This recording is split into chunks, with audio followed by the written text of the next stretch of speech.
दोस्तों, श्रीमद् भागवत पुराण में गजेंद्र मोक्ष की कथा का वर्णन मिलता है। कथा के अनुसार क्षीर सागर में त्रिकूट नाम का पर्वत था, जिसके आसपास हाथियों का परिवार रहता था। गजेंद्र हाथी इस परिवार का मुखिया था। एक दिन घूमते फिरते उसे प्यास लगी। परिवार के अन्य सदस्यों के साथ गजेंद्र पास के एक सरोवर में अपनी प्यास बुझाने लगा। लेकिन उसी समय एक शक्तिशाली मगरमच्छ ने गजराज के पैर को दबोच लिया और पानी के अंदर खींचने लगा। मगर से अपने आप को बचाने के लिए गजराज ने पूरी ताकत लगा दी, लेकिन सफलता नहीं मिली। पीड़ा से गजेंद्र चीखने लगा। गजेंद्र की चीख सुनकर अन्य हाथी भी शोर करने लगे। उन्होंने भी गजेंद्र को बचाने का प्रयास किया, लेकिन वो भी असफल ही रहे। गजेंद्र की आंखों के सामने उसकी मृत्यु खड़ी थी। इस दशा में उसने भगवान विष्णु का स्मरण किया और उन्हें पुकारने लगा। गजेंद्र की करुण पुकार से द्रवित होकर भगवान विष्णु नंगे पांव ही गजेंद्र को बचाने के लिए आ गए और अपने सुदर्शन चक्र से मगरमच्छ का अंत कर दिया। हमारे पुराणों में राजा ध्रुव की कथा का वर्णन मिलता है। उनके पिता का नाम उत्तानपाद था। उत्तानपाद स्वयंभू मनु और शत्रुपा के पुत्र थे। महाराज उत्तानपाद की दो रानियां थीं, सुनीति और सुरुचि। राजा उत्तानपाद को सुनीति से ध्रुव और सुरुचि से उत्तम नाम के दो पुत्र हुए। यद्यपि सुनीति बड़ी रानी थी, परंतु उत्तानपाद का प्रेम सुरुचि के प्रति अधिक था। एक बार सुनीति का पुत्र ध्रुव अपने पिता की गोद में बैठा खेल रहा था। इतने में सुरुचि वहां आ पहुंची। उसने बालक ध्रुव को अपमानित करके पिता की गोद से उतार दिया। 5 वर्ष के ध्रुव को अपनी सौतेली मां के व्यवहार पर क्रोध आया। वह भागते हुए अपनी मां सुनीति के पास आया और सारी बात बताई। सुनीति बोली, बेटा, तुम्हारे पिता तुम्हारी सौतेली मां सुरुचि के कारण हमसे दूर हो गए।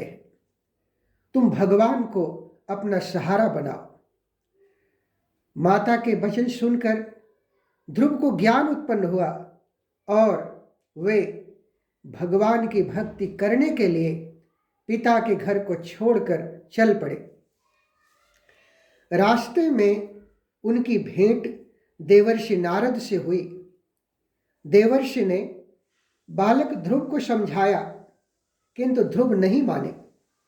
नारद ने उनके संकल्प को देखकर उन्हें मंत्र की दीक्षा दी।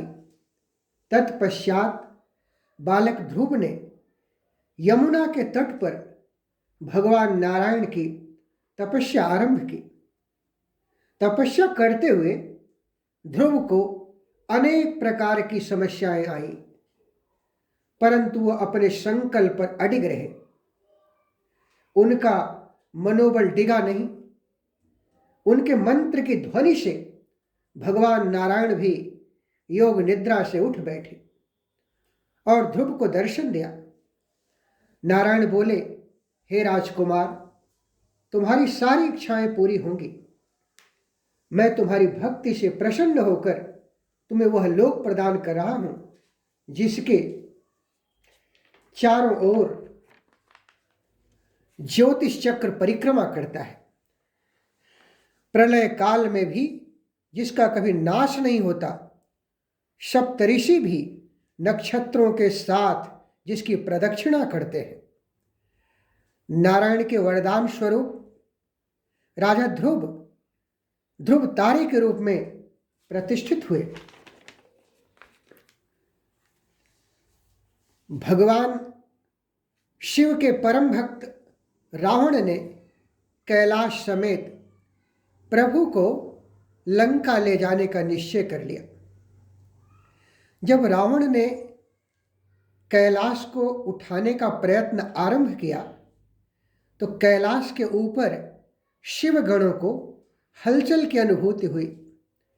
सर्वज्ञ प्रभु ने अपने पैर का अंगूठा कैलाश तल पर टिका दिया। फिर क्या, परम शक्तिशाली रावण पीड़ा से कराह उठा।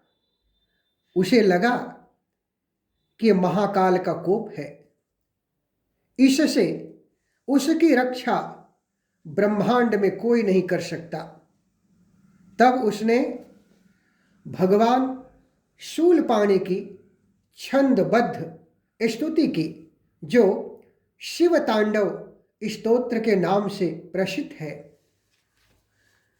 जटाटवी गलज्जल प्रवाह पावित स्थले गलेवलम्ब्य लम्बितां भुजंग तुंगमालिकां डमड्डमड्डमड्डमन्यनादवड्डमरवयम् चकार चण्डताण्डवं तनोतु नः शिवः शिवम्।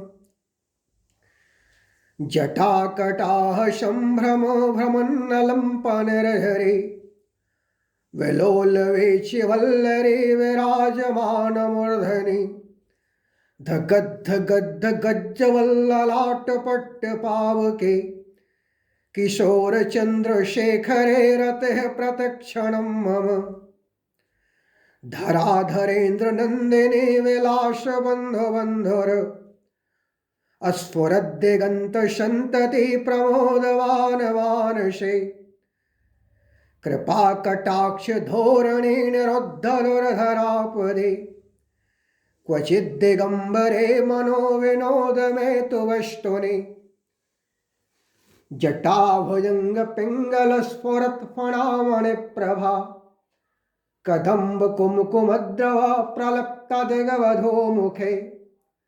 मदान्धसिन्दूरस्फुरत्वगुत्तरेयमेधुरे मनोविनोदमद्भुतं बिभर्तु भूतभर्तरे सहस्रलोचनप्रभृत्य शेषलेखशेखर प्रसूनधूलिधोरणी विधूसरान्ध्रपेठवो भुजङ्गराजमालया निबद्धजाटजोटक प्रिय चिराय जायतां चकोरबन्धुशेखर।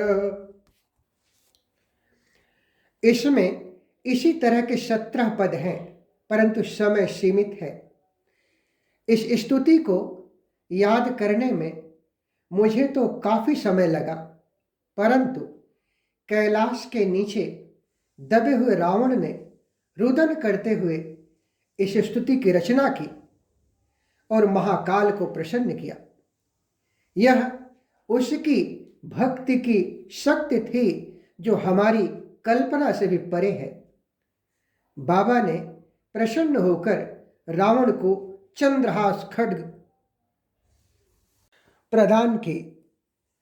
यह चंद्रहास खड्ग की शक्ति का ही प्रताप था कि जब रावण बोलता था एको अहम द्वितीयो नास्ति न भूतो न भविष्यति, तो तीनों लोग कंपायमान हो उठते थे।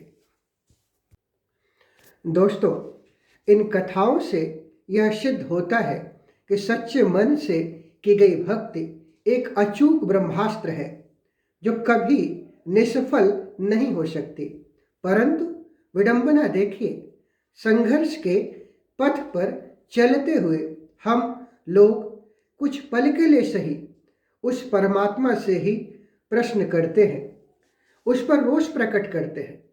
यद्यपि यह पाप है, परंतु एक बात सत्य है कि यदि किसी प्राणी का सहायक उसका धर्म है तो किसी न किसी रूप में परमात्मा उसकी रक्षा के लिए उसके सामने होंगे।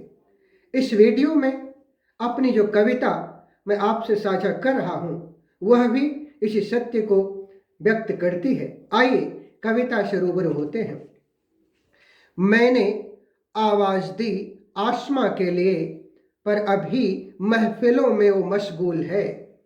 सब्र छलका मेरा, मैंने पूछा भी ये, कब उठेगा बता दे, बताता नहीं।